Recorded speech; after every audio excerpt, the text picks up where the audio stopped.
Okay.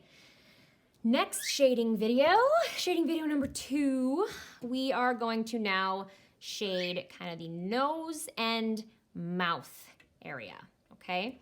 So shading the nose, depending on what kind of nose you have, typically you'll want to maybe shade underneath or just along the along the sides of the bridge of the nose. But if you just have like a tiny little nose down at the bottom, you might not even need to shade. But it's up to you how you want to make the nose look, okay? So sometimes I like to add just a little bit of graphite just along the sides to start, because typically you guys will at least have like nostrils or something, right? And then I'll just shade a little there. And if it looks too dark, take your eraser and just kind of dab at it a little. What that'll do is it'll pull up some of that and make it not look so extreme. And then you can actually, if you want, kind of pull some of the graphite up a little and down, or fade it out so it's not so dark around the nostrils, okay? But that right there gives it a little bit more realism, I think. Just adding a little more. And then if you have a bridge to your nose, you want to make sure you shade kind of along the outside of it. And I like to add just a little bit to the other side as well. So it looks like, you know, the nose has some slope to it, at least on one side. Okay, and I'm not sure how I like it actually on that side. I'm gonna probably erase that a little bit.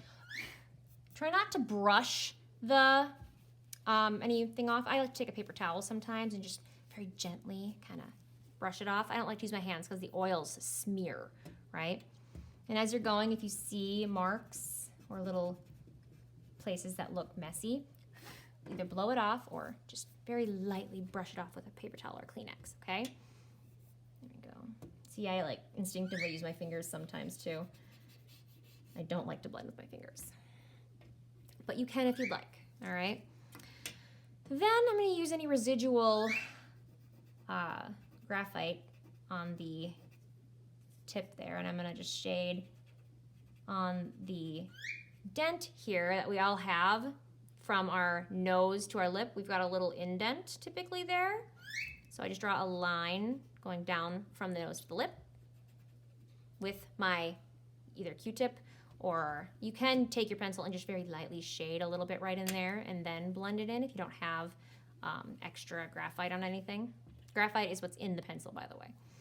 Okay, so now we've got our lip here. In order to make our lip look more realistic, what I do is I shade just a little bit along the mouth line, especially where the lip is, and just a little bit under the bottom lip, just a little, okay? And then I take my Q-tip and I shade just along the line a little like that. And then I can just kind of fade it out. If yours comes out farther, I don't want to blend all the way across, just where the lips are. And then shade a little under the lip there as well.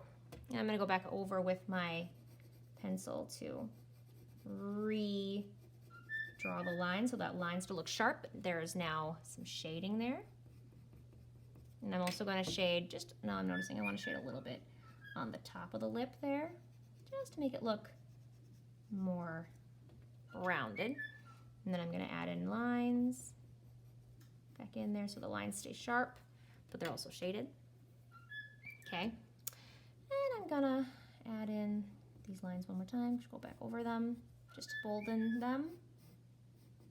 Okay. All right, shading the lips and the nose. I'm also gonna add in some little lip lines here, just to make the lips look a little bit more like dead. Just because she does have a stitched up mouth. So adding just some lines and texture into the lips can make that a little bit more realistic. Oh, and then one last thing. If you have any graphite left, you can add just a little dimple there for the chin. Okay, makes it look a little more realistic. All right, next video will be shading the face, cheekbones, and just kind of the edge of the face, making it look more realistic.